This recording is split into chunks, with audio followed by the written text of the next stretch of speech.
రైతు మాయమవుతున్నాడు. భూమి మాయమవుతున్నది ఓరన్న, రైతు మాయమవుతున్నాడు.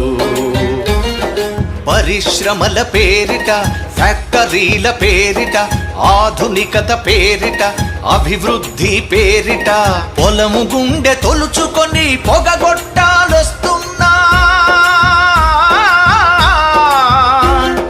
పంట చేల కంఠాలకు ఉరితాళ్లే పడుతున్నా.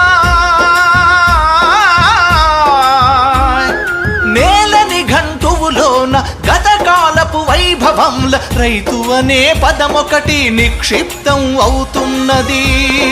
రైతు అనే పదమొకటి నిక్షిప్తం అవుతున్నది. భూమి మాయమవుతున్నది ఓరన్న, రైతు మాయమవుతున్నాడు.